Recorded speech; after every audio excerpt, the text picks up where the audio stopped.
Hello दोस्तों, स्वागत है आपका अपने YouTube चैनल क्वेश्चन बैंक पर। पिछले वीडियो में हमने भौतिक राशियों के बारे में चर्चा की थी। भौतिक राशियों के बारे में जितने भी क्वेश्चन हैं उनके ऊपर 2 पार्ट हैं वो बन चुके हैं। यह आज का पार्ट जो होगा वो तीसरा होगा। तो चलिए शुरू करते हैं वीडियो की तरफ। और आपको फ्रेंड्स बता दें कि अगर आप किसी भी एग्ज़ाम की तैयारी कर रहे हैं जिसमें जनरल साइंस सिलेबस में है तो यह वीडियो आपके लिए बहुत हेल्पफुल होने वाला है, क्योंकि यहाँ जितने भी सारे क्वेश्चन हैं वो सारे NCERT की जो बुक है उस पर बेस्ड होते हैं। और 10th लेवल तक जो होता है, और जनरल साइंस जो होता है वो 10th तक ही होता है। तो चलिए शुरू करते हैं अपने फर्स्ट क्वेश्चन से। फर्स्ट क्वेश्चन है हमारा, निम्न में से बल का मात्रक है। तो इसका सही आंसर हो जाएगा ऑप्शन नंबर डी, क्योंकि बल का मात्रक है वो है न्यूटन और डाइन। न्यूटन है वो SI पद्धति में है, डाइन है वो है CGS पद्धति में। चलते हैं अगले क्वेश्चन की तरफ। और अब वो बल की विमा बता दी जाए। बल की विमा है M1L1T-2 है, वो है बल की विमा। और इसको ऐसे बॉक्स में बंद करना होता है। चलते हैं अगले क्वेश्चन की तरफ। अगला क्वेश्चन है हमारा, संपर्क बल का प्रकार है। तो इसका सही आंसर हो जाएगा घर्षण बल और पेशीय बल हैं वो संपर्क बल के प्रकार हैं। तो इसका सही आंसर हो जाएगा ऑप्शन नंबर ए और बी। चलते हैं अगले क्वेश्चन की तरफ। अगला क्वेश्चन हो जाएगा हमारा, असंपर्क बल का प्रकार है। तो इसका सही आंसर हो जाएगा मैग्नेटिक फोर्स और ग्रेविटी फोर्स।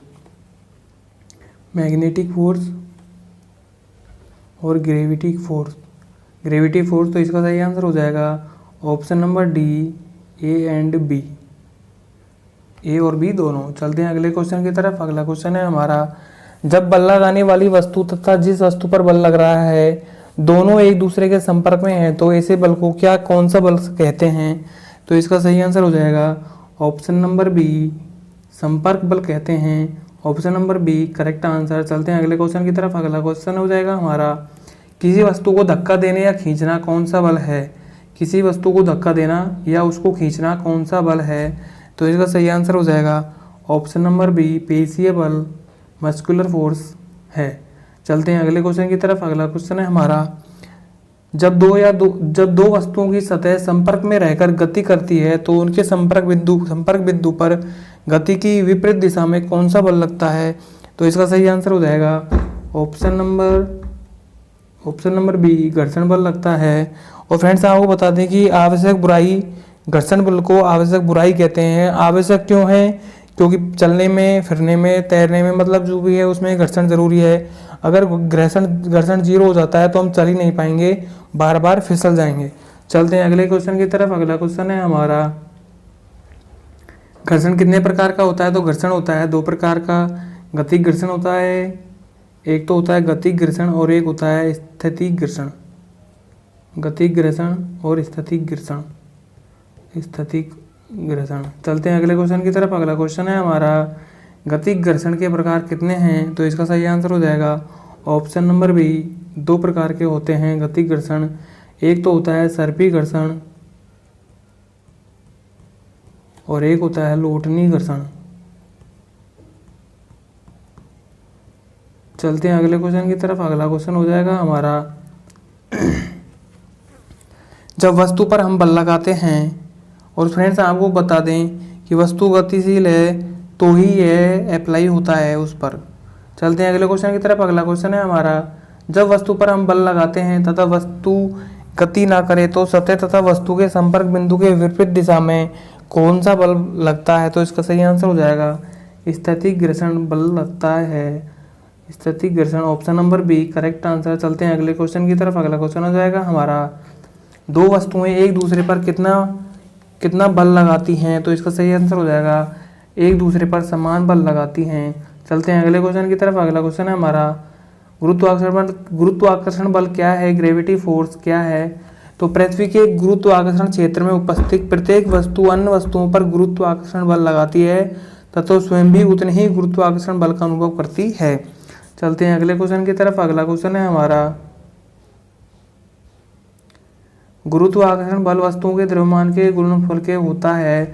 तो इसका सही आंसर हो जाएगा समानुपाती होता है। Option number A correct answer. चलते हैं अगले क्वेश्चन की तरफ। अगला क्वेश्चन है हमारा, गुरुत्वाकर्षण बल दो वस्तुओं को के किस पर निर्भर करता है? गुरुत्वाकर्षण बल दो वस्तुओं के बीच किस पर निर्भर करता है? तो इसका सही आंसर हो जाएगा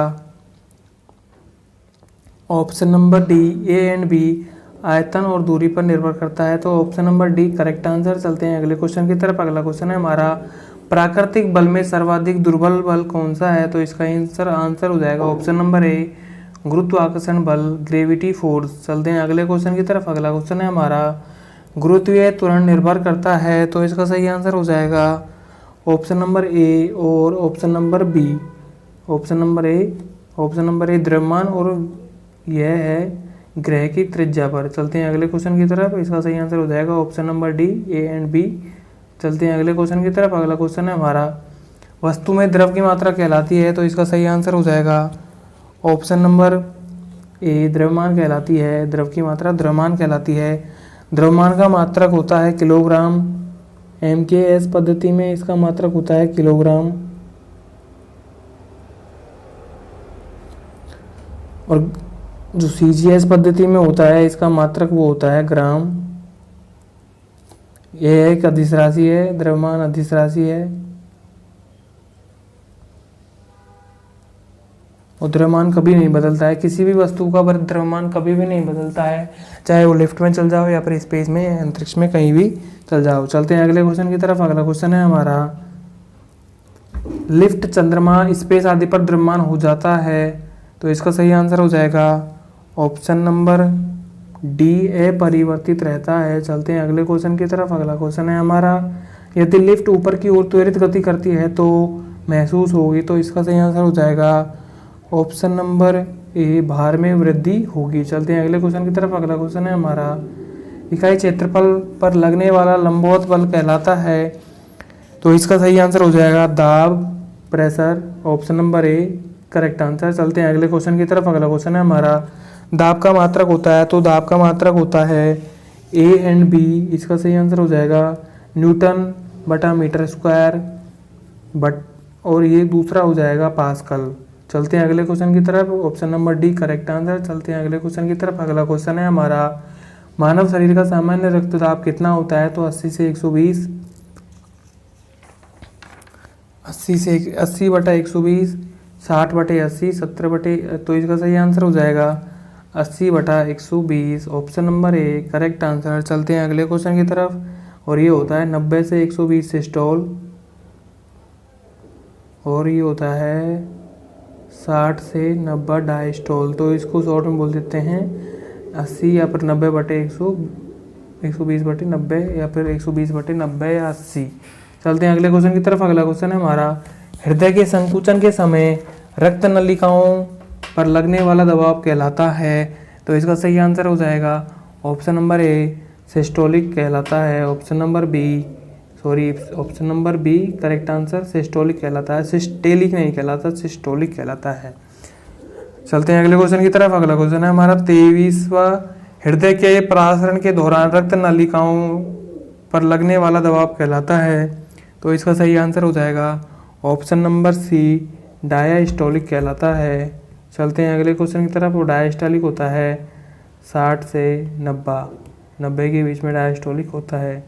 चलते हैं अगले क्वेश्चन की तरफ। अगला क्वेश्चन है हमारा, तो फ्रेंड्स आज के लिए बस इतना ही। उम्मीद करते हैं वीडियो आपको अच्छी लगी होगी।